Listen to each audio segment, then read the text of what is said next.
Hello, good morning, and welcome to the Sunday Show on Africa Independent Television, AIT. It is yet another exciting edition of the program, and we are glad that you can join us. In recent times, political activities, especially the alignments of political actors, the defection of politicians, supporters, or even their loyalists from one party to another have become the major issue dominating the news across Nigeria. Clearly, these activities are likely to continue and intensify as time goes on, considering that the country is gearing towards the 2027 general elections. On the Sunday Show, we avoid political discussions, especially when it either promotes or casts aspersion on a party.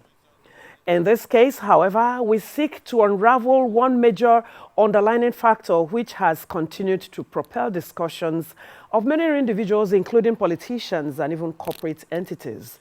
Sometimes these discussions turn out beneficial, whereas in most cases, they leave a sour taste in our mouth. Have you ever considered engaging in one form of activity or the other due to the fact that you see it as a must-do and sometimes expected of you, regardless of your level of preparation for it? This is what we refer to as pressure. And it is our topic for discussion on this show today.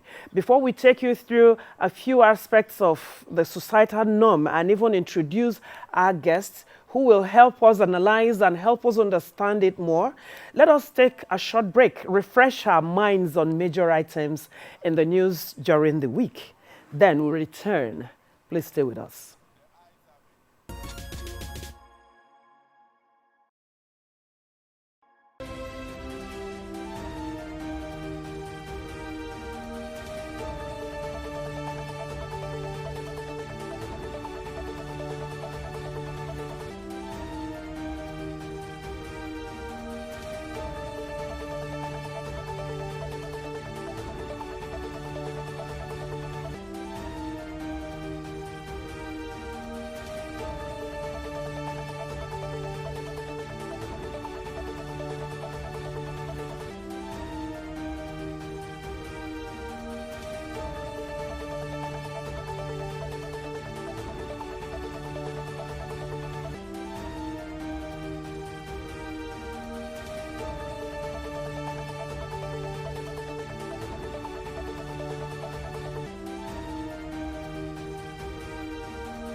Welcome back. It's still the Sunday Show on AIT.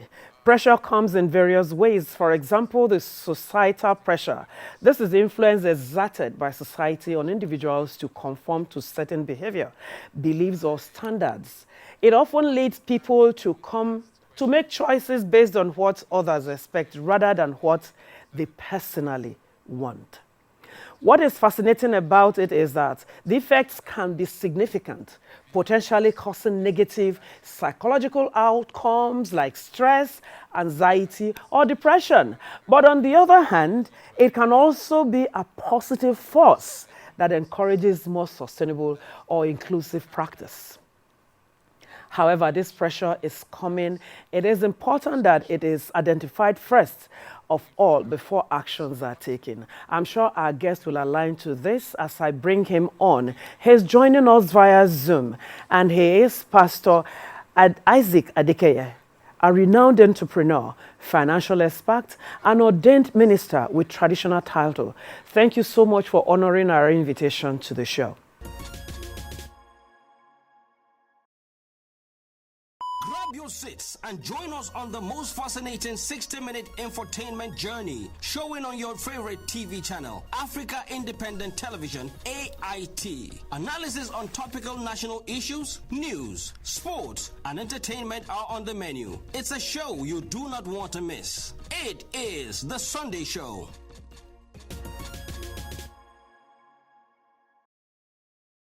Thank you so much for joining us.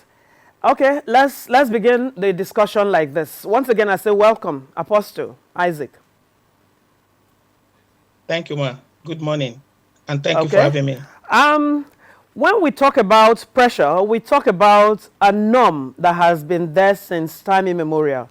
Has this issue intensified with the passage of time? Absolutely. Over time, we've experienced different kind of pressure in the country, and it may interest you to know that in Nigeria society as of today, pressure is everywhere. In marriage, in family, even in our appearance, there is pressure. Internal pressure and external pressure. So the pressure life is real. Okay. Now, for societal pressure, the family culture, even our religious organizations and friends expect us to achieve or dress in some ways. What are the effects of how can one strike a balance to these issues? I think first we need to understand the type of pressure we have. We have two types of pressure. We have the societal pressure and we have the self-induced pressure. Okay? The societal pressure, it comes from culture. You know, it comes from family, it comes from our traditions, it comes from even social media. Okay, you have probably heard the phrase that at your age, you should be married. Your mates already own houses. You are not a real man. These are part of the pressure that the society have, imposed on us. Likewise, we have self-induced pressure. These are internal pressure. The voice said, I must succeed at 30. I can't fail. I must prove them wrong. So these are the kind of pressure we experience in today's world. And these pressure are real. They've been there for ages, but they are being intensified as the world progresses through technology. How about self-induced pressure? Can someone be going through this kind of pressure without knowing? Is it possible? Of course, it's possible and it's real. So this kind of pressure comes with self-induced. Simply means it's the pressure you put on yourself. You know, a voice is telling you something in your head that you should be better than your friend. You should be better than your age mate. You should be better than this individual. And in the urge to be better off, you are now striving internally. You are waging war internally to push yourself beyond the boundaries of your limit. And hence, it creates a form of pressure for you. So this is called self-induced pressure, differently from the societal pressure that we're already experiencing, virtually every one of us, if care is not taken. I want to be this, I want to be that, I want to be like my friends, I want to be like colleagues. I want to acquire everything. And at the end, we put ourselves under unnecessary pressure. How, as a man of God, how can you advise our viewer out there or our viewers out there how to overcome such situation? Because now, all of this before we talk of how to me. overcome pressure, okay, let us talk about the effect of pressure itself. Okay. There are several effects of pressure, and when you see this signal, you should know that you are under pressure. And then we can talk of how you can overcome pressure. Number one, anxiety. You are emotionally exhausted. You are exhausted because you are under pressure. Number two, you are burnt out easily. Okay, then there's an effect we call imposter syndrome. You impose it on yourself. Okay, you lost your peace and purpose. Everything you are doing, it appears you are not doing well. So these are the effects of pressure. Then how can you overcome pressure? There are 5 ways to overcome pressure, or 4 ways. Number 1, you need to be resilient. Okay? Learn to detach yourself from your what? Learn to detach yourself from your what and from your achievement.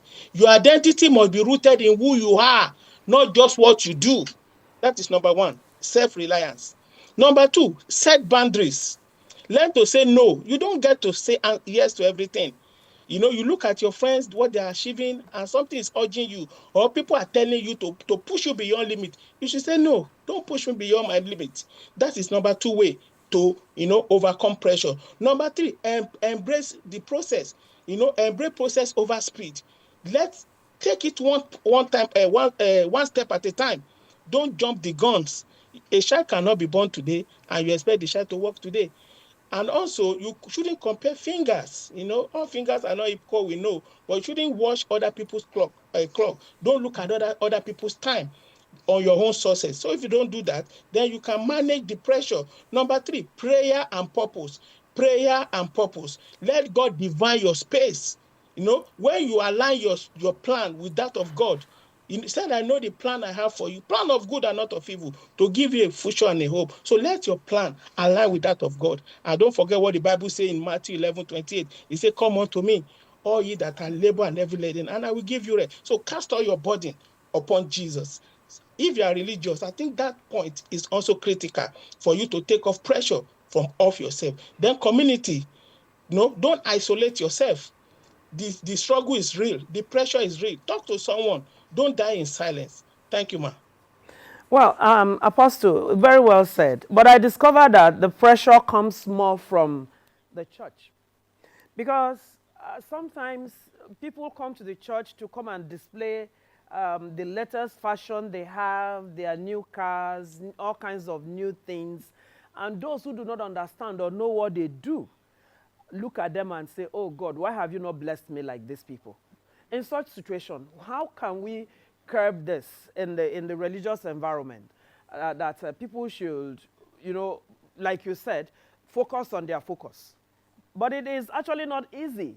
And some of those times when we murmur, we complain that God have not answered us because we are using another person's mirror to look at our own, or using another person's clock to look at our own clock. At the end, you put yourself under pressure. How can we stop this, especially Now, amongst the young people? before we look at that question or the answers in the line of religion and what happened in churches across the country, I think first what happened in the church is a product of the society. Okay, is a product of who we have from our home, and all of this were assembled in the church. And coming to the church as a gathering where we worship God, we see people coming to show off. I have the latest car. My vehicle is better than yours. I'm driving 2025 model and all of this. I think it's a product of what has happened in the society. There is this song by one of our fellow Nigerian, Adeleke Gold. He said, "Òun fẹ́ lówó bí Dangote." Have you got only Dangote olórí méjì? He said Dangote does not have 2 heads. He want to be rich like him. These are part of the song we listen to, and it gingered the youth to say, okay, if my mates are doing this, I think I can do the same. Then it give us some form of external or societal pressure. Now, coming to your question, in the church, what can we do differently? Of course, we can't tell people not to bring their vehicle to church or not to drive the latest car. It is an individual that needs to redefine, to identify who they are. They need to identify their own purpose. It should be a purpose-driven thing. When you are going to church, are you going there to look at people's car, or you are going there to serve God? Okay, there's no much the pastor can say to the congregant that, see, you shouldn't drive your brand new car to the church. No, that is another form of pressure which we need to identify and do our best to manage them. And how can we manage them? Among those, what I've said is this: learn to be yourself. Don't look at other people's mirror. Okay, work at your own space, and you surely get there. So, and then take all your burden and give it back to God. Push your burden to him. Walk in your space, walk in your defined purpose, and you will surely get a result at the end. And the pressure can be relieved. At the Thank you, home ma'am. front is worst off. where mothers will be comparing their children, especially when those of us from the eastern part of this country, when we travel home and you hear mothers say, didn't you see Lagbaja's daughter or son returning back home with all, this and that? Mothers comparing their children with other people's children. And you do not know, the mother that is even comparing her own child, do not know what the other person's child is doing wherever he or she is. In the home front, you are a father, a husband, and then, of course, a man of God, a preacher of the Bible. How can we tell our parents, our new mothers these days, new generation parents, that that comparison is what is pushing these children to do all kinds of things? Because it is a woman that gave birth to a murderer. A woman gave birth to an insurgent. A woman gave birth to all kinds of things. A woman gave birth to the good children. So where do we go from here? Thank you, ma. Well, I've been privileged to travel across the globe and seen different culture. Growing up in Nigeria, I've seen our culture as Nigerian. And as we all know, that Nigeria is a multicultural climate. And within Nigeria, we now still have different culture. Okay? Now, talking about the culture I've come across, just as a reference point, I've been privileged to live with the Germans. I know their culture. To live with the Greek, I know their culture. To live with the Arabs, I know their culture. Now, in the Greek culture, for instance, there's no much pressure on their children. Why? You can make more research on this, because even the children are not being pressurized to go get home. Even whatever the age, they live with their parents. Up to this moment, I have friends, my work colleagues, who they are still living around their parents. No more pressure from there. And they're all living happily. I just finished chatting with one of them today in Thessalonica. I said, wow, how is dad? How is mom? They live together. But come to our own Nigerian society. Come to our home front. We see parents comparing children. This is better than this. I think it's something that parents need to stop doing. And I believe from the pulpit, we are telling them that, see, you cannot compare. Even there's a Yoruba word that says, Taba for more, Amalukompa, which simply means if you compare two child or two of your kids together, you will beat one and kill the other, he or she. Okay, so what this simply means is that we should stop comparing children. That is number one. Number two, we now see our mothers saying, see my friend's son, he came from Lagos. He came from city. See what he did. See what she did. And what have you been waiting for? These are part of the societal pressure we're talking about. So you should learn to say no, mom. Of course, you shouldn't be lazy. You know, when your mates are doing something, you should not be sleeping. Okay? When they are achieving success, you should not be found wanting. But when you are doing everything you could do, and of course, you don't know the way they get their home fund. Some of them could be highway robbers. Some of them could be whatever they are doing on the internet. Okay, so when our parents now compare us to this, I think I don't know what English to use now. I think it's unfortunate to do that in our society. So we employ parents to please stop comparing. Stop comparing your child to another person's. Okay, they have their own unique destiny. They have their own unique identity. They have their own unique goal to achieve in life. So also as a father, I've learned not to compare, not to say one is better than the other. God have gifted me all of them, and we should continue to pray for them, that God should make them to fulfill purpose in life. Thank you.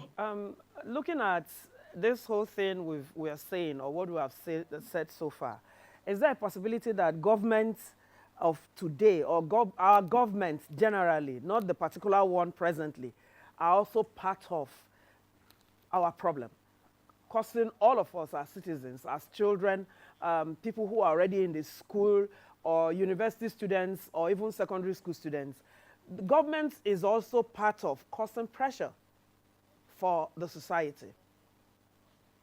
Yes, thank you, Ma, for that question. I think if we look at it fundamentally, welfare system in this country is lagging or non-existence compared to other countries where there are welfare system. Because the parents, the elderly ones, they are receiving nothing from the government, no form of support. Even those of our old parents who have contributed into pension. Unfortunately, they are not getting paid as at when due. And this is adding more pressure to the children. That is why some persons who live outside the country, we are known to pay what we call black tax. And what is black tax? Black tax is because you have been privileged to travel overseas. Therefore, every other person remaining back home in your generation, they are now your responsibility. This does not happen. This is part of the pressure we're talking about. And over there in this developed nation, the government have a welfare system. If that type of system exists in our country, I think it will reduce the form of pressure that the parents are putting on their children and thereby forcing them to do things out of proportion. You see a child that says he want to make money and he want to use his parent to do what kind of ritual or whatever we're talking about. You see people that were supposed to be in school carrying laptop about doing whatever they want to do. These are part of the pressure that comes when we lack a welfare system. So I won't say the government is not contributing to that, but I think our government could do a lot. They could do more by helping us to revamp our welfare system. Let our parents who have worked for 20, 30, 50 years, whatever years, are able to access their pension. They are able to feed themselves. And then the pressure on the children will reduce. Now your parent calls you, I've not eaten for 3 days. They look up to you and you don't have the money. Then you are under pressure already. So what do? Government is also contributing to the whatever pressure we are facing in our society today. Finally, before I let you go, there have been some records of achievements as a result of pressure. Does this mean that some kind of pressure should be encouraged? Okay. When you say some kind of achievement through to pressure, Yes. well, what do you mean? What I mean is, I set a goal for myself. I want to buy this phone by maybe in 3 weeks' time. And I work towards it, not doing anything fraudulent to get the phone, but I work hard, possibly getting more shifts for the shift I run to be able to make more money. That is also pressure that I'm putting myself in because I want to get this phone or I want to get a new accommodation. I have to do extra work to achieve it. Okay. Well, I think I will digress a bit. If I have a goal, I have a target, I want to buy something, and therefore I took extra shifts, I do extra jobs, I do extra business to be able to achieve that. Now, the point is this. We could, like in one of my live streams yesterday, we talked about discipline and motivation. Okay, because of that thing you want to buy, you are motivated to take extra shift, and you are disciplined enough, okay, to achieve, to use that money for what you want to use it for. That, in my own opinion, I stand to be corrected, will not be termed as pressure. Why? Because pressure is something that makes you to go, that does not make you comfortable in your spirit, that give you are not comfortable in what you do. When you compare yourself to others, this is the kind of pressure we're talking about. But when the pressure, because of what you want to achieve, makes you to take extra jobs and you eventually achieve that, well, we could say it's a physical types of pressure that, yes, because I want to achieve this buying of this thing, I put myself under pressure to work more. That is understood in that context. But in this concept of societal and the internal pressure, is the pressure that has nothing to do with your goals that you've set for yourself, but something that is put upon you by comparing people. Of course, you are right also, it could be a pressure.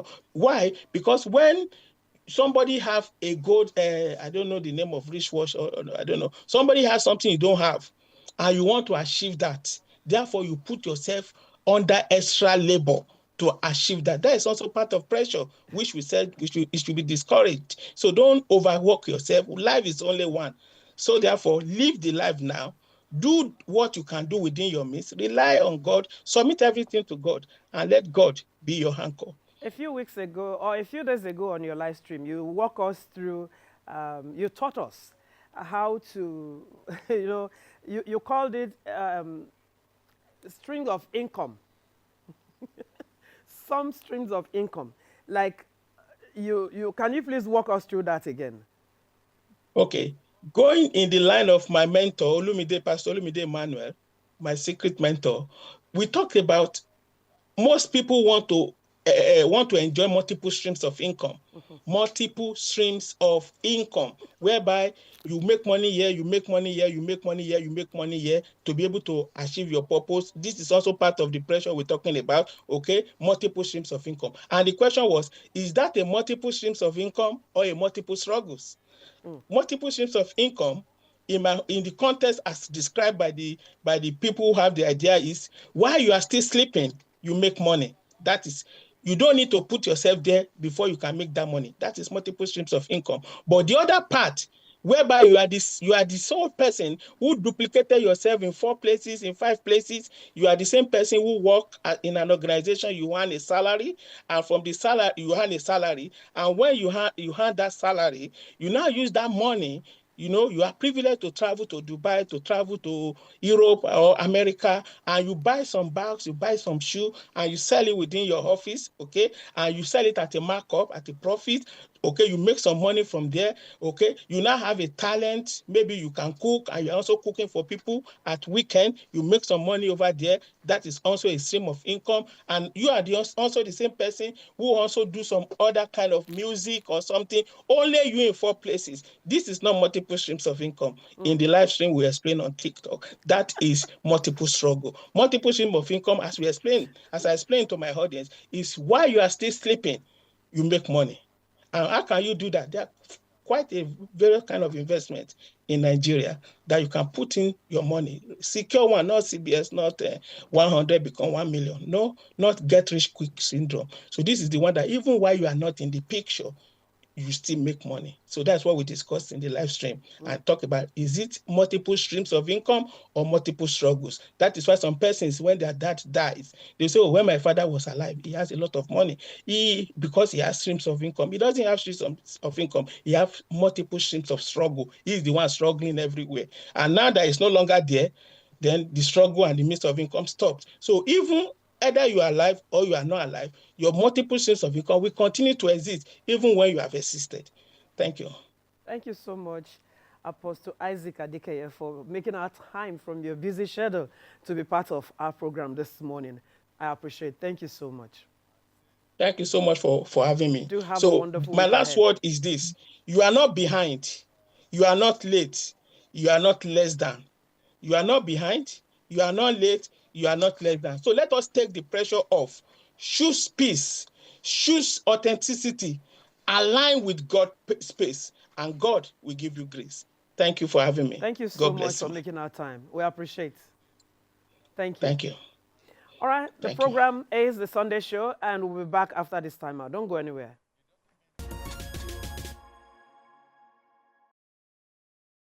Grab your seats and join us on the most fascinating 60-minute infotainment journey, showing on your favorite TV channel, Africa Independent Television, AIT. Analysis on topical national issues, news, sports, and entertainment are on the menu. It's a show you do not want to miss. It is The Sunday Show.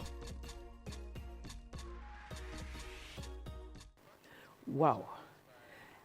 It has been a captivating section. We hope you were blessed through it.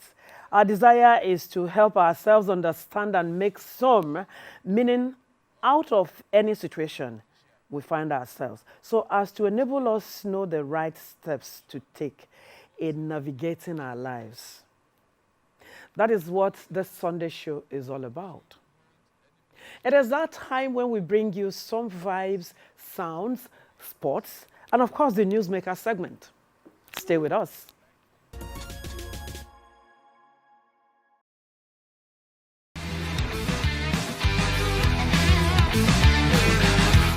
Hello and welcome to the Vibes and Views segment on the Sunday Show. My name is Anu Awojobi. You're welcome. Creatives of African descent have been advised to return to their ancestry, motherland. The clarion call was made Saturday in Lagos at a media chat to welcome renowned American jazz artist, trumpeter, music composer, educator, and a 9-time Grammy Award winner, Wynton Marsalis, who is on the Runway Jazz Concert in Lagos. Jazz was, and always will be the music strictly for matured minds. And that is why it is so important that no matter the genre of music, you have to understand the fundamentals of jazz. Being a folklorist, a preserver of culture, and being able to play this music and contain the importance of the connectivity between this music is who I am. All music starts with rhythm, and being a drummer and having rhythm in my DNA, we have to trace back to the motherland, to Africa. I first came up in the Jazz at Lincoln Center education programming, and I think it's important to share that, because I'm sure, I'm seeing all these young musicians that we have playing and welcoming Winton and the band, the importance of passing our music on to the next generation. I think my generation has the privilege, we have the privilege of considering who we are and our identity. It's Winton Marsalis and his team's first time in Nigeria, and he told me it feels good to be in Africa, harping on the uniqueness of jazz. What makes it unique is it's focus on improvisation, which means you have to make your statements coherent in the context of harmony. So you make up what you play based on a type of root. We have the concept of swinging, which means the bottom of the music is always moving. There's no enslaved part in jazz. No drum machine can play jazz. No bass repeat the same thing over and over again. It's moving. So you then free it to create because it's moving. And so far as the young people go, we've always had young people in our music. They've struggled to get young audiences because instead of teaching our young people, we're selling them stuff. They don't need to have all that trash sold to them. They need to be taught, and they need to be brought into adulthood, because you're always growing to an adult, more mature. Instead, we get them 12, 13, and we start selling them hypersexualized products. He also spoke on winning a Grammy. Those awards mean absolutely nothing. They're not based on knowledge. You get a sheet with 400 people's records on it. You have not heard the people's records. It's a popularity contest. Okay, we use it as if it means something. It don't mean you can play. It means nothing. It means you were popular at a certain time. And that doesn't mean anything. Right? And if you look good, you can be popular. It don't mean you can play. If you're nasty enough, you can be popular. If you have charisma, you can be popular. It doesn't mean anything.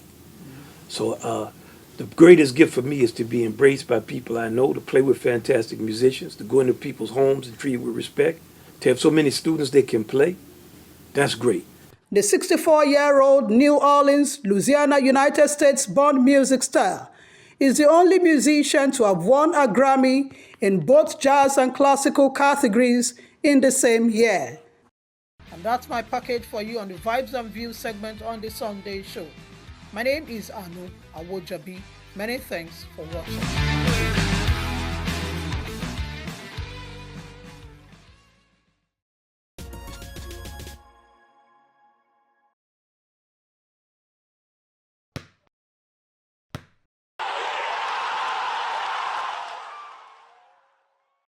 At the post-match press conference, Super Eagles head coach Eric Chell was full of praise for the players, describing Victor Osimhen as the best striker in the world, and emphasized that the team's focus has now shifted to the continental playoffs scheduled for November 13 to 16.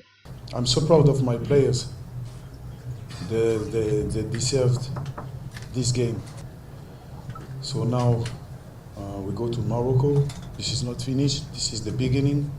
It will be very, very, very difficult. I'm happy for the fans because they bring us the victory. They start to help us to push us to take this victory. The player played a very great game, especially the best striker in the world. Team captain William Troost Ekong has called for increased support from Nigerians as the team intensifies its push for a place at the 2026 FIFA World Cup. It's time that we continue to support this team.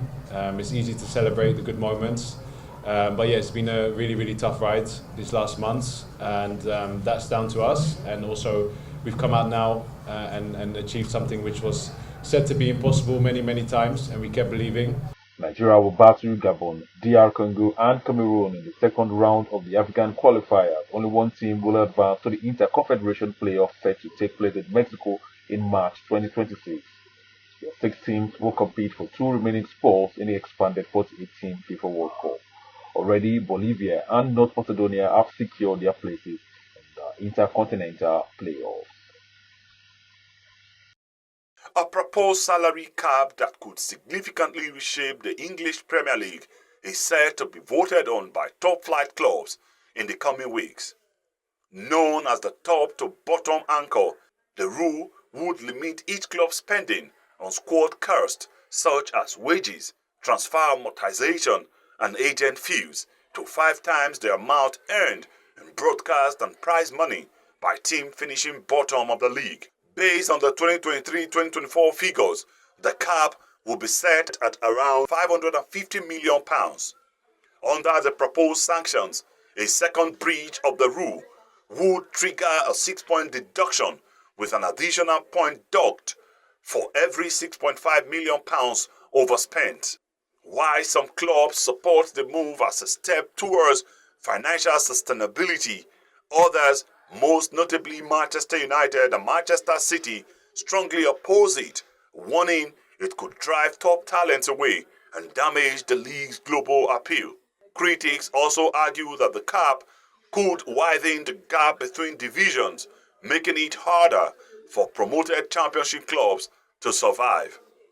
A final decision is expected as early as next month. The game of golf has over the years developed into a money-spinning sport in other climes due to abundant accessible sporting infrastructure, regular competition and sponsorship.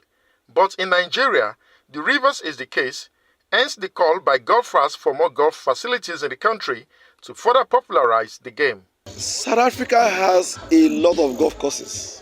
South Africa has more golf courses than we have in all other African countries put together. But Nigerian government needs to encourage golfing. We are in Rivers State. How many golf courses do we have? We should be able to have more golf courses that people can actually have access to, especially those who have passion for it. I'm talking about the young ones who want to be professional golfers. They act on the need for government direct involvement so as to encourage multinationals to sponsor major competition, which in turn will add to the GDP of the nation. There are games all over the world. We have Augustas, we have Masters. We have the Ryder Cup. They bring a lot of revenue to the host nations. So if we host Nigerian Open and bring people from all over the world to come and play, it's increasing the GDP. So when we develop the game of golf, there will be more money. Imawike and Chukwunomso Orojaka are both Port Harcourt golfers. They urge the relevant stakeholders to champion academy programs so as to prepare future podium performers early.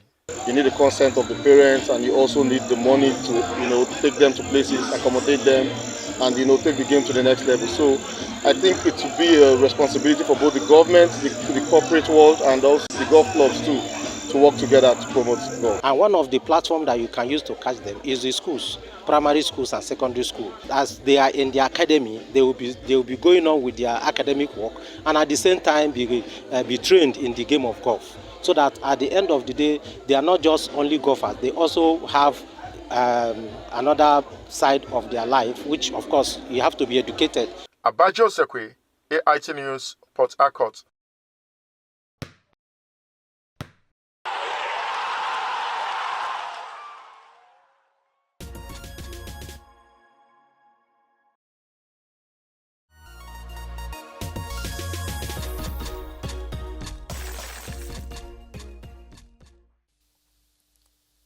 Reputation is built by the people and can easily also be destroyed by the people. So at the heart of national reputation is love of country. If you love your nation, you will never speak ill about that nation. Whatever may be the difficulties, you promote it well. You think of it, you think of the people. Permit me, but I'm extremely worried, because within the country now, we have a hate revolution. When you, I'm no longer on the social media deliberately, although I was the father of social media because we actually brought the Internet and things, when I was Minister of Information. But I'm now, in a way, the way people are using social media to destroy individuals, to destroy the nation, is absolutely unacceptable. It's very, very bad indeed. Because you see, we can all work together and have a good reputation for the Federal Republic of Nigeria. One or two people can just destroy it. I'd like to therefore take this opportunity to really say God gave us Nigeria. Nigeria is a wonderful country.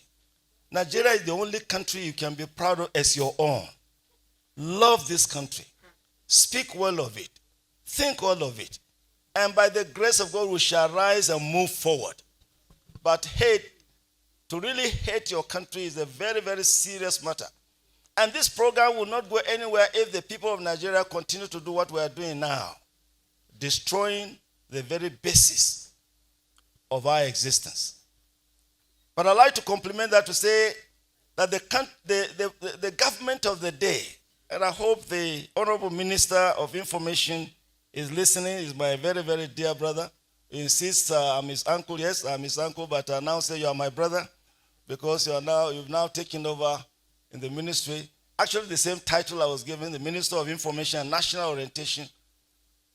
I hope that this government would take very serious note that at the heart of national peace and security is the health of the national economy.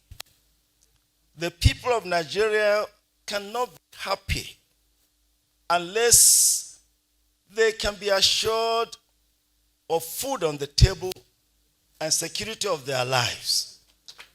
Therefore, I believe during the Obasanjo, we faced this very, very difficult time. And yet in that administration, many of you remember the kind of inflow of resources that came into this country. And also that in that same regime, we finished paying all our debts. We didn't owe anybody, anywhere. Therefore, we like just one thing. One of the easiest ways in which this administration can bring a lot into the national economy is to open the doors for very good investments to flow into Nigeria. There are too many gatekeepers that are keeping investments out. It's irresponsible, it's unacceptable, it's not good. And therefore, let all those who have been given the responsibility of welcoming people to invest here to kindly do so and protect their investments, protect their funds. Part of our integrity and reputation will be that we are good people that can be trusted. Because, in the whole of Africa, Nigeria is the best place to grow your money. And therefore, investors want to come to Nigeria. But I'm publicly saying there are too many gatekeepers that hate the Federal Republic of Nigeria and are not allowing people to feel at home in bringing their resources here. One of the first things we want Nigerians to say, please, if you have a responsibility, kindly manage this economy so well that people will want to really invest here. Believe you me, if inflow of investments can come in very, very quickly, that would improve the exchange rate. The exchange rate would affect all the relationships and prices. Believe me, the key is this exchange rate. Attack it, succeed in it, you'll see progress. The second is energy. The energy costs are too high. People are really suffering. Nigerians are really, really suffering. And we should. Because I'm speaking as a former Minister of Information. One of the things that information ministers must really realize is to tell the truth, the whole truth, and nothing but the truth.